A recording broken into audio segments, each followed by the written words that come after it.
इथं राहुल गांधी ना इथं नाना पटोले पोहणार आहेत पंजाब. नाना पटोले ना आम्ही मतदान करू. नाना पटोलेला मतदान करा. का बरं? नाना पटोले चांगले कामं करून राहिले. काँग्रेसची पार्टी चांगली आहे. साकोली विधानसभा क्षेत्रामध्ये तो भाजपचा आमदार होता, भाजपचा खासदार होता, आता काँग्रेसचा आमदार आहे. अशा पळपुट्या माणसाला अजून तिसऱ्या पक्षात जाईल रात्री कोणत्या तरी. त्याने आधी आपली तब्येत तपासावी की मी मुख्यमंत्रीपद कोणत्या पक्षाचा होणार आहे. कारण त्याचा गुरु आहे वेगळा, त्याचा सद्गुरू आहे वेगळा. आणि अशा पळपुट्या माणसाला मुख्यमंत्री मीडिया करून राहिली, हे अत्यंत चूक आहे. कारण पश्चिम महाराष्ट्राचे नेते, विदर्भाचे कार्यकर्ते अशा लोफर माणसाच्या भोवती फिरून राहिले, ही चूक आहे. बीजेपी सरकारचं जे चालू आहे हे भूलथापा करण्याचे, एक लोकांना म्हणजे गुमराह करण्याचा जो कार्यक्रम चालू आहे, लाडकी बहीण योजना आहे, PM किसान आहे, कशाला पाहिजे. याच्यापेक्षा तुम्ही शिक्षणामध्ये केंद्र सरकारने जे शिक्षकाची कमतरता आहे शाळामध्ये, आम्ही गरिबाची मुलं शिकू शकत नाही. तर काय समस्या आहेत साकोली विधानसभा क्षेत्रात? समस्या काही नाही, फक्त एकमेव उपाय आहे, फक्त आमच्या क्षेत्राचा जो भावी मुख्यमंत्री नाना पटोले आहे हा एकदम मुख्यमंत्री व्हायला पाहिजे, बस बाकी काही. विधानसभेला पाहू आता. नाना भाऊ 5 पंचवार्षिकला होता, काय केलं आणि कोणता तीर मारला त्यानं? काहीच नाही केला. मंदिराला घंट्या बांधला, देवळं बांधला, झालं काम. पर एखादा 10-20 बेडचा दवाखाना सुद्धा नाही आणला त्यानं. नाना पटोले जे आहेत हे चॉकलेट हिरो आहेत, चिकन बोलतात सर्वांसोबत. जसे आपण गेलो, हो फोन लावून देतात, हो तुमचं काम होईल, परंतु ते होत नाही. साकोली विधानसभेत 30 वर्षापासून जैसे तेच आहे परिस्थिती. काहीच नाही असं म्हणजे नवीन काहीच नाही असं बदल नाही. जसे आपण बघतो की पुणे आहे, औरंगाबाद आहे, मुंबई आहे, जवळचं चंद्रपूर आहे, नागपूर जिल्हा आहे. त्या मानाने भंडारा जिल्हा खूप महाग आहे, खूप त्यांच्या म्हणजे आता हे नावं घेतली यांच्या कम्पॅरिझनमध्ये. साकोलीमध्ये यावर्षी परिवर्तन होणार आहे. परिवर्तनाची गरज आहे. गरज आहे. मी सगळ्याला सांगतो का यावेळेस परिवर्तन आवश्यकच आहे. साकोली. नमस्कार, मी संघर्ष आणि आपण पाहतात झकास मराठी. झकास मराठीवर आपण ही महाराष्ट्राची विधानसभेची निवडणूक कव्हर करत आहोत. आज आम्ही साकोली विधानसभा क्षेत्रामध्ये आहोत. ह्या साकोली विधानसभा क्षेत्रातून सलग 4 वेळ नाना पटोले हे आमदार राहिले, आता आमदार आहेत, 1 वेळ खासदार होते. आणि ह्या वर्षी नाना पटोले महाराष्ट्राचे मुख्यमंत्री होणार आहेत, भावी मुख्यमंत्री असे सुद्धा त्यांच्याविषयी संबोधन त्यांच्या कार्यकर्त्यांद्वारे केलं जाते. साकोली विधानसभा क्षेत्रामध्ये नेमकी विकासाची काय स्थिती आहे, येथील लोकांना आजही कोणकोणत्या समस्यांचा सामना करावा लागतो, शिक्षण, आरोग्य, महिलांची सुरक्षितता, ह्या सर्व मुद्द्यांवर ह्या साकोली विधानसभा क्षेत्रातील लोक एकंदरीत नाना पटोले यांच्या कार्यकाळांवर काय विचार करतात हे आपण जाणून घेण्याचा आज प्रयत्न करणार आहोत. आम्ही ह्या साकोली विधानसभा क्षेत्रातील एक महत्त्वाचा गाव आहे दिघोरी. ह्या दिघोरी गाव आहे ना, आपण ह्या दिघोरी गावामध्ये आहोत.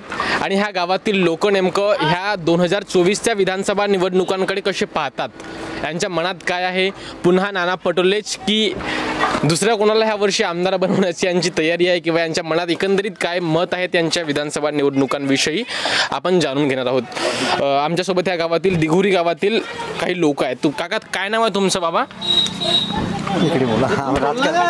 तुम्ही नंदागौडीजी, तुम्ही मतदान वोट करता ना तुम्ही?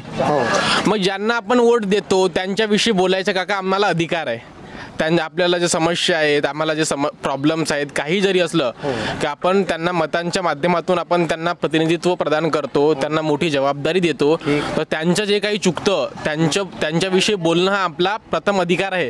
बोला, काय समस्या आहे तुम्हाला साकोलीकरांना? बरीच काय समस्या. आम्ही कितीदा जरी निवडून दिलो तरी पण आमच्यावर समस्या आहेच ना. आजपर्यंत कितीदा जरी वोटिंग केली, वोटिंग करूनही आम्ही ज्या परिस्थितीत पहिले होतो त्याच परिस्थितीत आजही आहोत. काही डेव्हलप झालेला नाही आहे. तो नाना पटोले राहो, कोणीही राहो, भाजपाचा राहो, काँग्रेसचा राहो, राष्ट्रवादीचा राहो, एकंदरीत याची जी परिस्थिती आहे जशी होती तशीच आहे. काही डेव्हलप झालेला नाही आहे. आणि वरून एकंदरीत आमचे जे बेरोजगार मुलं आहेत त्याच एजमध्ये आहेत. शिक्षणाचा तोच प्रश्न आहे का आज आमच्या जिल्हा परिषदेचे जे शाळा आहेत ना ते आजही मास्टर नाही आहेत. पुराचं शिक्षण बेकार होऊन राहिलं आहे. त्याच्याकडे कोणी लक्ष नाही देत, ना खासदार देत ना आमदार देत.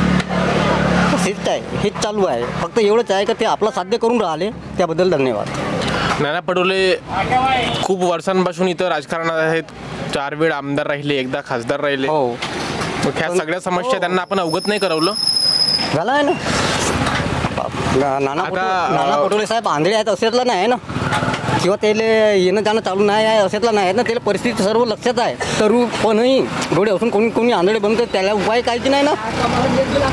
जो माणूस झोपलेला आहे त्याला उठवता येईल, पण झोपीचा सोंग करून जर असेल तो त्याला जागवताच येणार नाही. नाना पटोले झोपायचं सोंग करतात, माहीत नाही का करून राहिले. होऊ शकते काही देवडे बांधले असतील, काही सभा मंडप बांधले असतील लोक आता त्यांना. पण मला तर वाटतं ह्या 20 वर्षाच्या कालावधीत नानाभाई पटोलेनं आपल्या विधान परिषद क्षेत्रामध्ये एखाद कारखाना तरी उभा केला का? कधी 10-20 मुलं लागले आहेत. रोजगाराची मोठी समस्या आहे. बिलकुलच. तुमचं नाव काका? महेश अवचट. अवचटजी, सहमत आहात आपण तुम्ही यांच्या विचारांपासून? नाही, सहमत नाही. बरं, काय आहे तुमचं मत? एकदा पुन्हा भावी मुख्यमंत्री म्हणून नाना पटोले यायलाच पाहिजे आमच्या विदर्भासाठी. का बरं? दुसरा त्याच्या तोडीचा नेता आमच्याकडे कोण नाही, फक्त भूलथापा देणारे बरेचसे आहे. नाना पटोले आमच्या स्थानिक लेवलचा व्यक्ती आहे आणि तो शून्यातून वर गेलेला व्यक्ती आहे. त्याची जी छाप आहे पक्षामध्ये की ज्यांनी या विदर्भामध्ये लोकसभेच्या सर्वात जास्त सीटा निवडून आणलेल्या आहे. पॉवरफुल व्यक्ती आहे ते. बाकी कोण नाही, फक्त थापाड्या मारतात, बाकीचं काही नाही. BJP सरकारचं जे चालू आहे हे भूलथापा करण्याचे, एक लोकांना म्हणजे गुमराह करण्याचा जो कार्यक्रम चालू आहे, लाडकी बहीण योजना आहे, PM किसान आहे, कशाला पाहिजे? याच्यापेक्षा तुम्ही शिक्षणामध्ये केंद्र सरकारने जे शिक्षकाची कमतरता आहे शाळामध्ये, आम्ही गरिबाची मुलं शिकू शकत नाही, सरकारचे त्याच्याकडे लक्ष नाही आहे. सरकारचे कसं आहे, 1500 रुपये इकडे एका बाजूला 1500 रुपये लाडकी बहीण योजना देतात, दुसऱ्या बाजूला एक खाद्यतेलाचा जो आहे आज 1700 रुपये होता 15 लाडकी बहीण योजना देवाच्या अगोदर, आज 2200 रुपये झाला. गृहिणीनं त्यानं संसार कसा करायचा? 1500 रुपयामध्ये काय होते? हा काय प्रकार चालू आहे देशामध्ये? त्याच्यापेक्षा शिक्षण जो महत्त्वाचं आहे गरिबाच्या मुलासाठी, सरकारनं त्याच्याकडे लक्ष केंद्रित करणं गरजेचं आहे. म्हणून आमच्या क्षेत्रामध्ये काय समस्या आहेत साकोली विधानसभा क्षेत्रात? समस्या काही नाही, फक्त एकमेव उपाय आहे, फक्त आमच्या क्षेत्राचा जो भावी मुख्यमंत्री नाना पटोले आहे हा एकदम मुख्यमंत्री व्हायला पाहिजे, बस बाकी काही नाही. त्यांचे कार्यकर्ते तर आता महाराष्ट्राचे भावी मुख्यमंत्री म्हणून त्यांना संबोध. काही नाही आहे. साकोली विधानसभेमध्ये सीधा गणित आहे, लाभी चालत आहे. या भंडार लोकसभेमध्ये 5.5-6 लाख कुणबी संख्या येते, त्याच कारण तो जातीच्या याच्यावर जात आहे, दुसरा काही नाही. मग ह्या वर्षी कोणाला आमदार बनवण्याची तयारी आहे तुमची? नवीन चेहरा येईल तो पाहून. नवीन चेहऱ्यामध्ये कोण आहे तुमच्या संपर्कात? पाहून जर परणे फुके येईल तर त्याला देवाचा वोट. परणे फुके पुन्हा मैदानात पाहिजे अशी इच्छा आहे तुमची? मैदानात पाहिजे. महायुतीकडून नेमका कोण उमेदवार असेल हा पेच आतापर्यंत फसला आहे. तुम्ही या क्षेत्राचे नागरिक आहात, काय राहणार आहे यावर्षी स्थिती इथं? महायुतीकडून आता असं वाटते 2-3 नवीन चेहरे दिसून राहिले. एक सोमदत्तजी करंजकर आहेत, जे जनतेच्या संपर्कात आहेत. परिणयजी फुके आता सध्या ते मला वाटतं विधान परिषदेवर आहेत. बरोबर. पण ते राहिले तर लोकांची त्यालाही पसंती आहे. बरं. त्याच्यानंतर म्हणजे बाळा काशीवाराही आहेत, ते विजया नंदुरकर आहे, जनतेच्या संपर्कात आहेत. आता ते हल्ली संपर्कात आहे. तुमचं नाव काका? माझं नाव सुरेश सीताराम रामटेके. रामटेकेजी, काय पाहता ह्या निवडणूक आहेत काही दिवसांनीच महाराष्ट्रामध्ये विधानसभेच्या? तर आम्ही काँग्रेसला वोटिंग करू बा, राहुल गांधीला. राहुल गांधीला? हो. नाही नाही, चांगली कामं करतात ते. हो, चांगली कामं करून राहिले देशामध्ये. नाही, इथं राहुल गांधी नाही, इथं नाना पटोले उभवणार आहेत पंजाबकडून. तर बस नाना पटोलेला आम्ही मतदान करू. नाना पटोलेला मतदान करा. का बरं? नाना पटोले बरोबर चांगले कामं करून राहिले. काँग्रेसची पार्टी चांगली आहे आणि चांगली आहे. हो, आणि चांगली कामं केल्या त्यांनी आमच्या विधानसभेमध्ये. हो, ते शंभर खाटाचा नाही का दवाखाना वगैरे आणला त्यांनी. कुठं? साकोलीला. साकोलीला दवाखाना आणला? नाना भाऊनी? नाना भाऊनी. त्यांचे श्रेय आहेत, चांगले आहेत. समस्या काही नाही येतील लोकांना? नाही, नाना भाऊ विषय काही समस्या नाही. आणि महायुती सरकार जे 2.5 वर्षापासून शासन करत आहे महाराष्ट्रामध्ये, त्याच्याविषयी काय मत आहे तुमचे? त्यांचं घोडपण आहे पूर्ण. शिंदे साहेबांची सरकार ती घोडपण आहे. घोडपण आहे. आता महिलांकरिता लाडली बहिणींचे नाही, ते एक भूलथाप आहे साहेब.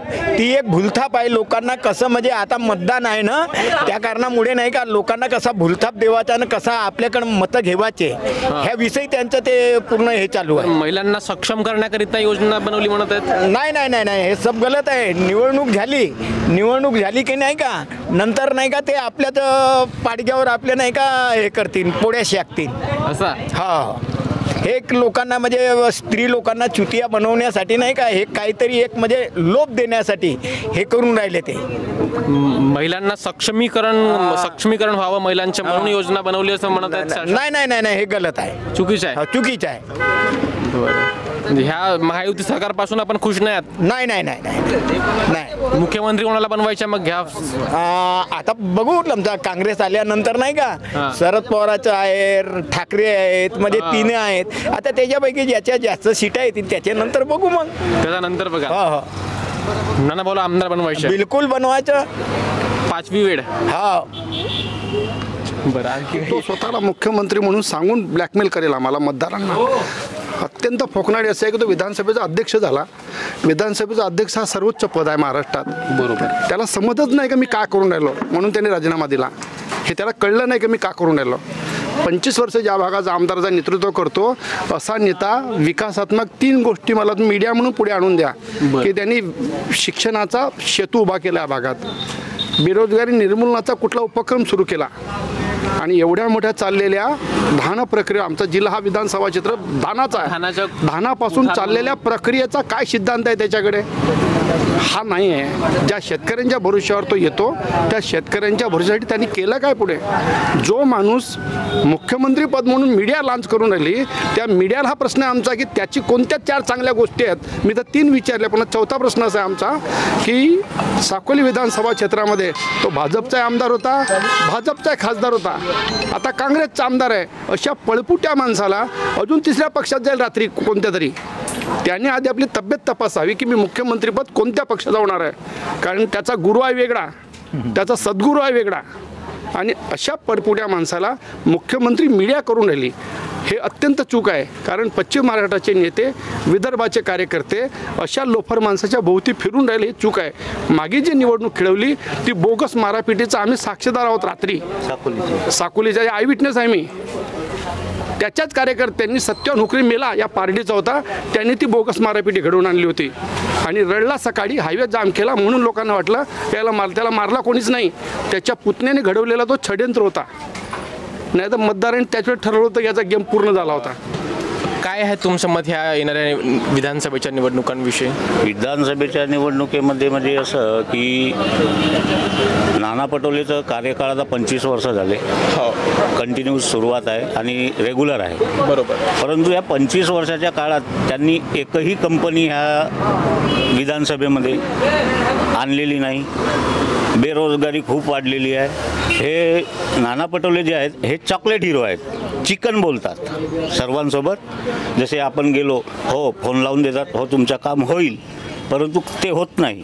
आणि बेरोजगारी इथं इतकी वाढली आहे की हे बेरोजगारीमुळे कोणते जे बेरोजगार मुलं आहेत, कोणी चोरी करण्याकडे, कोणी कोणते दुष्कर्म करण्याकडे, कोणी कोणते याच्यात असे चालले आहेत. 25 वर्षाच्या रेग्युलर तुमचा जेव्हा कार्ड चालू आहे, तुम्ही ह्या क्षेत्रासाठी एखादी कंपनी का जिथे 50-50-100 मुलं कामाला लागतील अशी योजना कोणतीच नाही आणली.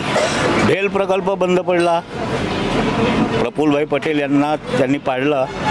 त्यावेळी तो भेल प्रकल्प सुरुवात म्हणजे चालू होणार होता, ते पडल्यामुळे तो प्रकल्प बंद पडला. त्यानंतर यांनी काय केलं? यांनी काहीच नाही केलं, शून्यातच आहे.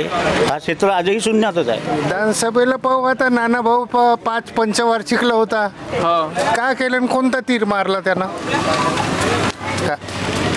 काहीच नाही केला. मंदिराला घंट्या बांधला, देवळं बांधला, झालं काम. पर एखादा 10-20 बेडचा दवाखानासुद्धा नाही आणला त्यानं. सुशिक्षित पोराची रोजगाराची मार एकामेकाला आपटतात पोरं. काम नाही, धंदे नाही, काही नाही, का कराल? म्हणून आमदार आहे तसा तो चांगलंही नाही करा आणि वाईटही नाही करा, कोणाचा आहे त्या स्थितीत राहते. फडणवीस सरकारच येणार आहे. आमदार कोणाला बनवणार आहात? आमदार BJPचाच होईल. BJPमध्ये कोण? काय तुम्ही भाजपचे कार्यकर्ते आहात तुम्ही? नाही, कार्यकर्ता वगैरे काहीच नसे. मी सर्वसाधारण शेतकरी आहे. अच्छा. भाजपकडून म्हणजे महाविकास आघाडीकडून नाना पटोले, कसे पाहता 25 वर्षाचा नाना पटोले यांच्या कार्यकाळाकडे? तसा जर 25 वर्षाचा जर कार्यकाळ पाहिला तर उलट आम्ही तेवढं वर्ष आम्ही मायनस झालो, कारण तसा विकास नाही. गावामध्ये आला 1-2 माणसाला 500-500 रुपये दिलं का यानं विकास होणार नाही. आज कितीतरी आपल्या एरियामध्ये सुशिक्षित बेरोजगारची या भंडारा जिल्ह्यामध्ये कितीतरी शिकलं सवरलं पोरं आहेत. जवळपास त्यांच्या काळामध्ये एकही कंपनी झाली नाही. नुसता समजा का नाही भिंत बांधून किंवा वाल कंपाऊंड बांधून किंवा समाज मंदिर बांधून यांना विकास होणार नाही. आपण जेतेहून तेथीच आहे. आमच्या पोरं पुण्याला जातात, औरंगाबादला जातात. माझाच मुलगा कंपनीमध्ये मुंबईला जाते, दिल्लीपर्यंत पोरं जातात कंपनीमध्ये. आज जर भेल कंपनी चालू झाली असती तर खऱ्या अर्थानं आमच्या सुशिक्षित आमचा पोरगा आपल्या भेल कंपनीमध्ये गेला असता, त्याला रोजीरोटी मिळाली असती. ह्या गावाला सुद्धा आमच्या गावच्या कमीत कमी 100-150 पोरं तिथं लागले असते. त्या पोराला औरंगाबादला पुण्यासारख्या ठिकाणी जायची काही गरज नव्हती. म्हणजे तेवढं दिवस आम्ही मायनसमध्ये राहिलो. रोजगाराची मुख्य समस्या आहे. मग रोजगाराची मुख्य समस्या आहे. साकोली विधानसभेत 30 वर्षापासून जैसे तेच आहे परिस्थिती, काहीच नाही असं म्हणजे नवीन काहीच नाही असं बदल नाही. जसे आपण बघतो की पुणे आहे, औरंगाबाद आहे, मुंबई आहे, जवळचं चंद्रपूर आहे, नागपूर जिल्हा आहे. त्या मानाने भंडारा जिल्हा खूप महाग आहे, खूप त्यांच्या म्हणजे आता हे नावं घेतली यांच्या कंपॅरिझनमध्ये. त्यामुळे याला जबाबदारीचे आमदार खासदारच आहेत ना. काय तुमच्या मत विधानसभा निवडणुकांविषयी? नवीन चेहऱ्याची गरज आहे. नवीन चेहऱ्याची गरज आहे का बरं? नानाभाऊ एवढे मोठे नेते आहेत देशामध्ये, त्यांचं नाव आहे, महाराष्ट्रात नाव आहे ना. काँग्रेसचे अध्यक्ष आहेत महाराष्ट्राचे. फक्त नाव आहे, नाव चालून म्हणजे होऊन काही चालणार नाही. कामही पाहिजेत. त्या फडणवीस सरकारनं मुलींना उच्च शिक्षणासाठी फ्री केलेलं आहे. त्यांचे मी आभार मानतो तुमच्या चॅनलतर्फे. आता नॉन क्रिमिनलची अट जी होती तेही कॅन्सल केलेली आहे ओबीसीसाठी. बरोबर. अजून का पाहिजे? सडका हे तर होणारच आहेत. ते आमच्याच स्वतःच्या पैशालाच करतात. सडका म्हणा काही कोणतेही काम असले आमच्याच पैशाला. साकोलीमध्ये यावर्षी परिवर्तन होणार आहे. परिवर्तनाची गरज आहे. गरज आहे. मी सगळ्याला सांगतो का यावेळेस परिवर्तन आवश्यकच आहे. साकोली विधानसभा क्षेत्रामध्ये परिवर्तनाची गरज आहे असं यांचं मत आहे. आपण ह्या साकोली विधानसभा क्षेत्रातील ह्या दिगोरी गावामध्ये होतो. ह्या ठिकाणी काही लोक आहेत, त्यांच्याशी आपण बोलण्याचा प्रयत्न केला. त्यांच्या मनात ह्या विधानसभा निवडणुकांविषयी काय भावना आहेत, काय चित्र ह्या विधानसभा क्षेत्राचे आहेत, कोणत्या समस्या आजही येथील लोकांना त्या समस्यांचा सामना करावा लागतो, आपण जाणून घेण्याचा प्रामाणिकपणे प्रयत्न केला. आणि आपणही प्रामाणिकपणे आजची व्हिडिओ शेवटपर्यंत पाहिली त्याबद्दल सर्व प्रेक्षकांचे सुद्धा मनापासून आभार. खूप खूप धन्यवाद.